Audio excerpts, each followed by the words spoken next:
So immediately I'm launching into a second video. I said that some of the things on this channel will be, it'll be a diverse range of subjects because there's a lot that interests me. But here it's January 2nd, 2022. New Year's Eve, I had the pleasure of hanging out with friends doing some tarot readings, and some of the readings were marvelous. All of them were insightful, I think, fruitful, but I was busy serving others and so did not do a reading for myself. And I think that is a great way to live life. Put others first, but don't forget to take time for yourself. And so, every Sunday for more than 9 years, I've been in a church building, and actually longer than that because I was in the habit of going to weekly worship before that. But now that I've stepped out of ministry and will be looking for other ways to serve my fellow human beings, I do believe that I need to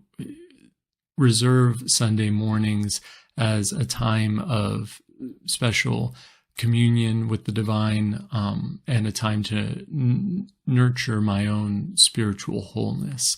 Wholeness is the goal in my mind. That's what I want for myself, is wholeness. That's what I want to help foster in others, is wholeness. And so, I'll be spending these Sunday mornings reading from a variety of religious texts, praying, performing ritual, anything that in the moment feels right for me. I'm going to rely heavily on my intuition and seek to grow that intuitive side of myself. But this morning I decided to do a tarot reading, and one of my good friends offered up the question for others as I was reading. One good question as we go into a new year is, what energy must I embody in the year to come, 2022, right? And so I changed that question here and there as I was shuffling the cards. What wisdom do I need? What knowledge do I need? What insight do I need? What will most benefit me as I enter the new year? But ultimately, I did come down to just meditating with a sort of mantra as I was shuffling the cards. What energy must I embody in the year 2022? And so I went with a typical spread that I like to do, which I always read right to left, and I do that so that when I read for others, it's being read left to right for them, but I still do it in my own practice. And I do kind of pay attention to reversals, but I usually just do with those sort of, maybe the person I'm reading for is not ready to hear this one, or maybe there will be special defenses up against this one that we'll want to be mindful of, and maybe it does turn the meaning of the card on its head a bit. It depends on the card and what we together are intuiting in that moment.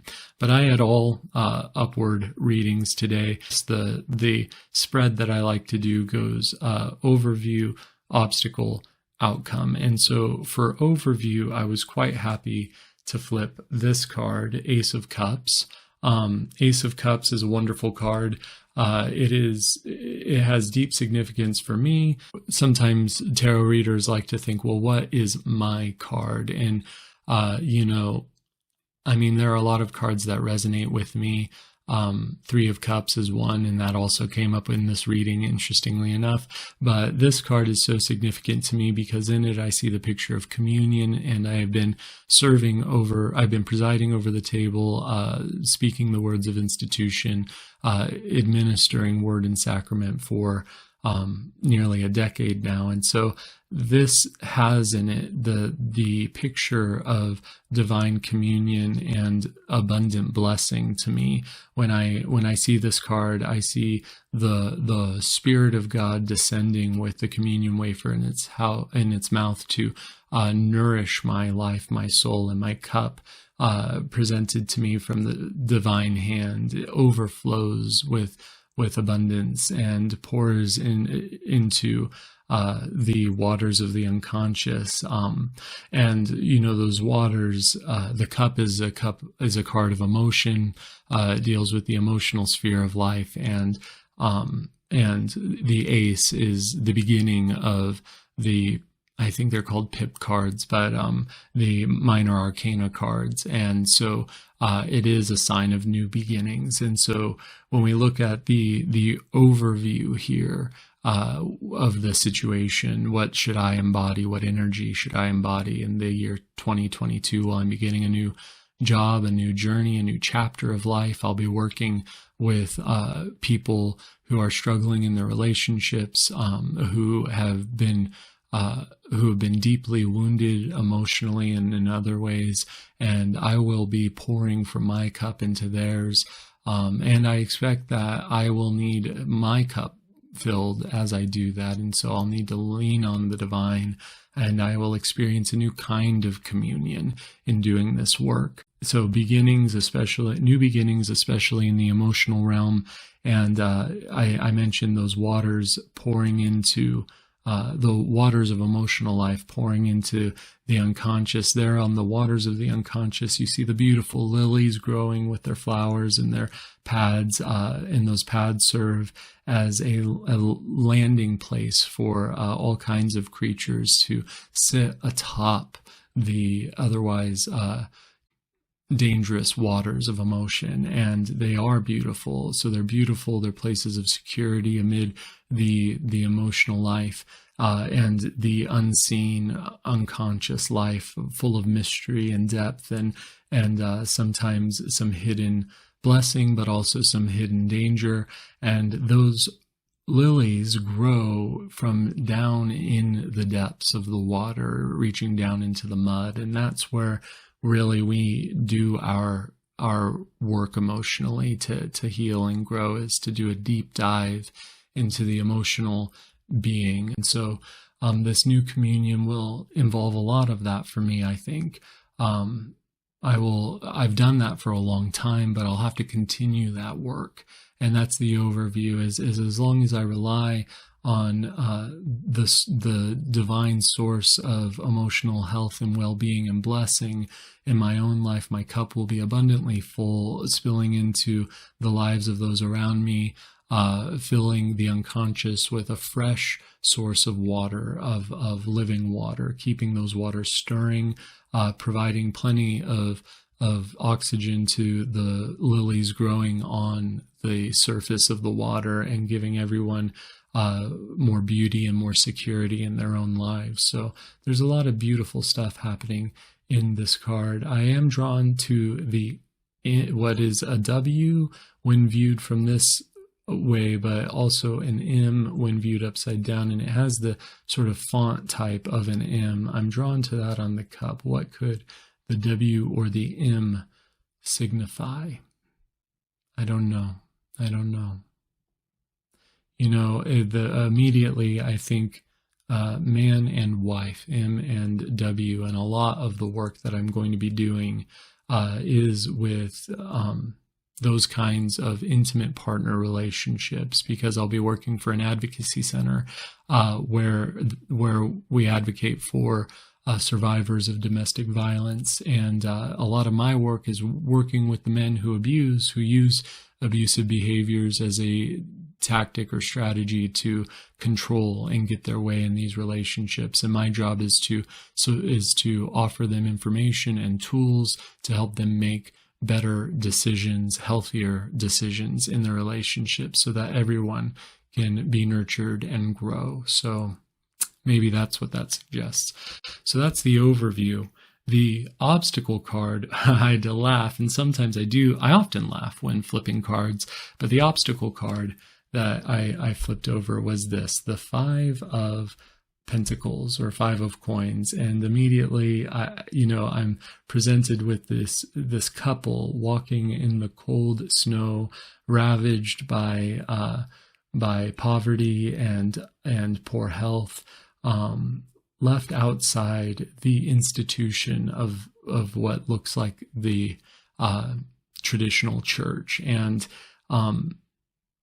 there's a lot to be said there. I am entering a period of spiritual wandering, being that I have left my ministry.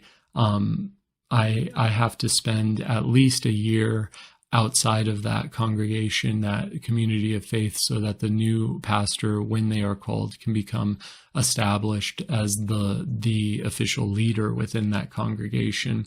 And so I'll spend some time going to different churches, experiencing communion in different places with different people, but always as something of an exile, as something of a wanderer.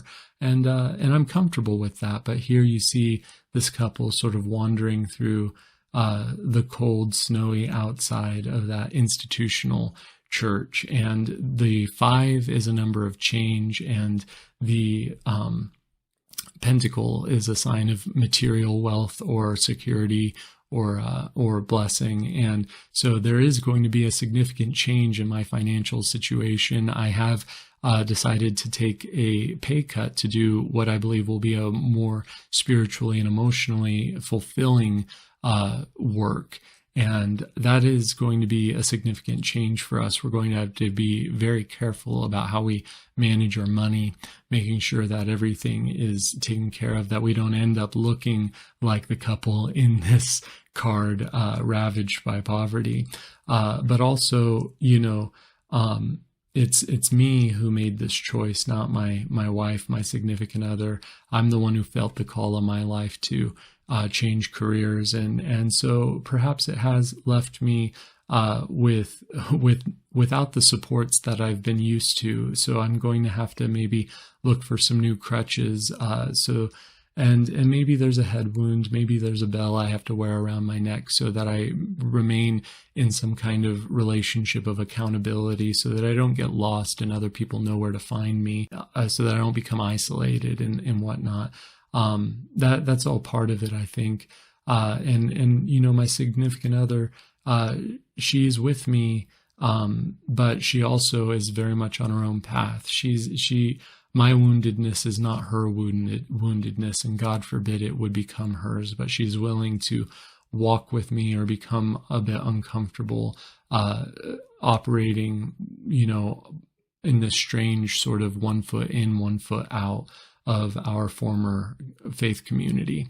Also, in the picture of these people, this is a picture of the work that I'm going to be doing. There's, oftentimes it is the men who abuse, and they abuse in all kinds of ways, not just physically, but also emotionally, and verbally and financially. Economic abuse is a huge part of it. But they're the ones who really are significantly wounded in some way and need to learn how to stand on their own 2 feet, learn how to walk without their crutches by degrees, and need to stop being so codependent with their partner and looking to their partner as their primary source of all that kind of support. 2 broken people do not make a whole relationship. It requires that both people be at least healing, if not whole, in order for the relationship to be whole. And so here we have a picture of the kinds of relationships that people find themselves in when they end up coming to the advocacy center that I'll be working in. Also, I see a picture of myself working, not as the wounded, the one who's on crutches, but as the Sherpa there, walking through the snow with them, that wounded healer who knows where the medicine can be found, and says, "Come, follow me." I too was once broken, walking on crutches with bandages on my head, and lost were it not for some kind of bell around my neck letting people know where to find me. So follow me through the snow, and I'll take you into the warmth and light of the community that can offer you all of their resources and support. And those resources do often begin with financial resources. And that's one of the reasons why I've gotten out of the institutional church, is because I so often see the church as so willing to provide a warm, friendly space for people to be on Sunday morning. But what about the rest of the week, And I see them wanting to pour out all kinds of material. Well, no, that's the thing. All kinds of supports and resources provided provided they get to control it. The church gets to control it. One of the people I love dearly often says, well, I'll give the person on the street a sandwich, but I'm not going to give them I'm not going to give them money because I don't want them to turn it into alcohol or something like that. And that has always rubbed me wrong. I do not like that. I think it is condescending and does not actually honor that human being, whom we can only help if we meet them as equals in some capacity, even though, yes, we have and they have not. That doesn't mean that we're above and they're below. We're still siblings in the human family, and they still know their story and their life and their person better than we do. And we have to trust them to know what they need and what will help them best. And so if I give them that money, which I prefer to do, and they turn it into alcohol, well, sometimes, you know what? They're trying to relieve themselves of the DTs or whatnot, and not get sick by not having it. Yeah, sure, they did it to themselves initially, but we also know that is probably rooted in some kind of trauma that they're going to have to deal with in time, but haven't yet. And in this moment, the medicine they're still leaning on is that self-medicine of substance, and until they have adequately dealt with the underlying trauma, that's still going to be the medicine that they turn to.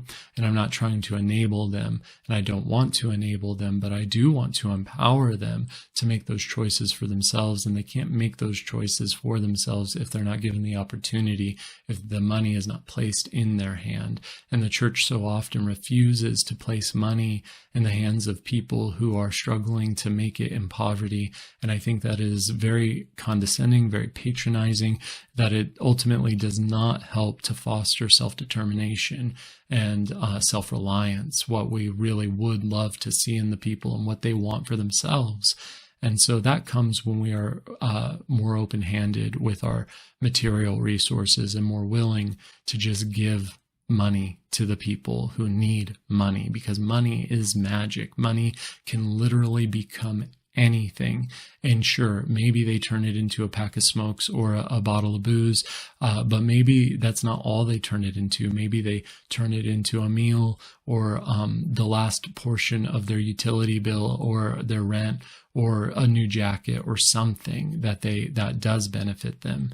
It doesn't have to be all or nothing. And just because people have what we would maybe consider unhealthy coping mechanisms or coping strategies does not mean that that's all they have, or that they don't know how to take care of themselves in the big scheme of things. So I see all that as the obstacle card, but specifically for me, I think the big obstacle is going to be recognizing that there is going to be a big financial loss in my life and in my family's life, and we're going to need to really rein in spending and be careful about how we manage our money, because we do not have the financial support of the religious institution any longer, that I'm not a professional Christian, and also that there's going to be discomfort for me serving as a guide, a leader, a healer for people who are wandering, ravaged by the snow. I have to enter into that outside space with them and be similarly uncomfortable, at least to some degree, but I cannot be broken while doing that if I'm going to help them. So all of that is in the obstacle card. I've got to learn from that. Finally, the outcome card is the Three of Cups, and I love this. And if you look at the story that these cards tell, so you start with the Ace of Cups, new beginning, especially in the emotional realm, divine blessing. This is the overview. I've got to remember where my nourishment comes from if I'm going to pour it into the lives of others.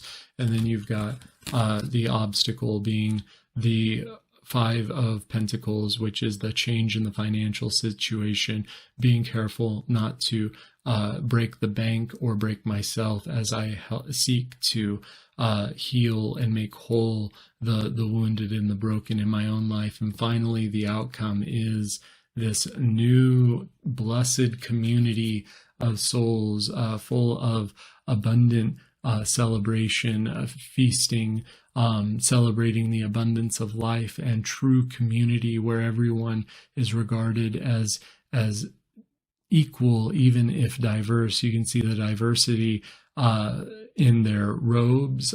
White, yes, traditionally a symbol of purity, because, snow, when it falls, it is white.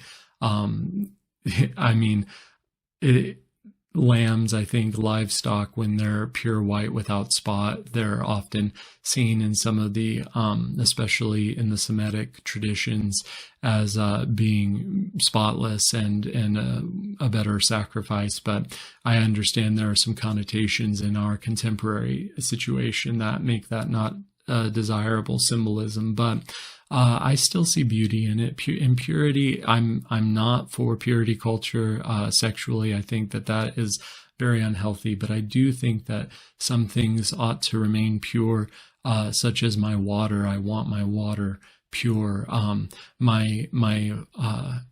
My focus. I appreciate a pure concentration on one thing without other things breaking in on my concentration and making it impossible to perform my work effectively.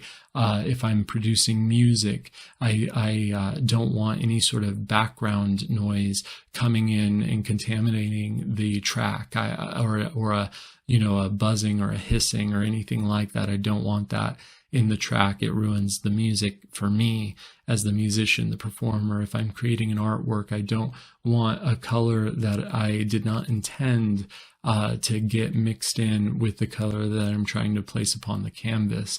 Though sometimes there can be a happy accident with that in the tradition of Bob Ross. But so you've got the purity, the passion, that red robe coming in there, passion and blood being new life, new oxygen, a big deep breath for the muscles, and so strength and power, vital energy. And then that yellow I see as simultaneously a color of immense joy, like sunshine coming down from the sky, bathing the universe in its yellow light. But also sorrow. Yellow is the color of the skin of someone who is sick and on their deathbed. Yellow is a symbol of mourning. When news is bad, we call it yellow journalism, and it works because the negative is so much more powerful than the positive. So often for us, there's that psychological bias. But so this perfect balance, this perfect communion of all of those elements, a pure concentration, a pure heart, a pure mind, without the contamination of unwanted elements, a fiery red passion that gives life and enlivens and gives oxygen and blood to the muscles, giving strength, and a balanced appreciation for both joy and sorrow, celebration, happiness and grief, all of that. They're mixed together in the cup that we all lift and celebrate with one another. The cup of life, that's what life is all about. There is maintaining all of those things coming together. Why we could get away from the purity element when I think about this as coming together in community, and we could think of that as both a sign of newness and oldness, right? Because every light has its shadow, and shadow has its light, just like the yellow is both joy and sorrow mixed together, just like red, can symbolize blood to the oxygen to the muscles, giving strength, but also blood spilling out, causing death. The white could also symbolize the that new life, but also the old life, because new life, like new snow, like new unblemished paper or canvas, blank slate, ready to be painted on, written on with some new image or story. It also can symbolize the old, right? Because hair turns white, the color goes out of us, all of that kind of stuff. So this is all of life brought together in this harmonious dance, this beautiful balance of community. And the triangle, the threeness of this card, you have a new dimension of being, right? When before three, there's two. Before two, there's one. One is a point. Two is a line between 2 points. And three, finally, you have the triangle, and you have real dimension of space and being. Something can really exist in that plane. And so here we have the ground of our being, and it is fruitful, it is abundant, it is a beautiful community, and emotions. We've got a companionship and company where emotional health is lifted up and celebrated, and everyone drinks deeply of that emotional health as we enjoy life with one another. That is the outcome.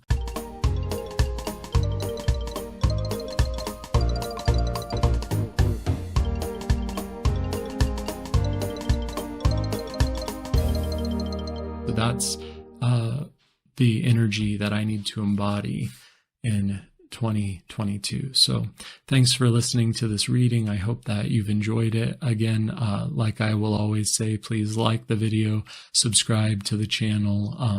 I won't always do tarot readings, but it is a fun thing for me to do.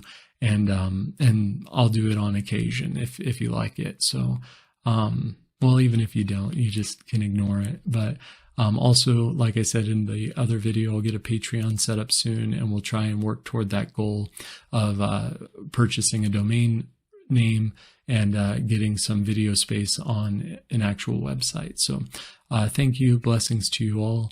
I hope that you have a wonderful week, and that the peace of the divine rests in you and shines through you.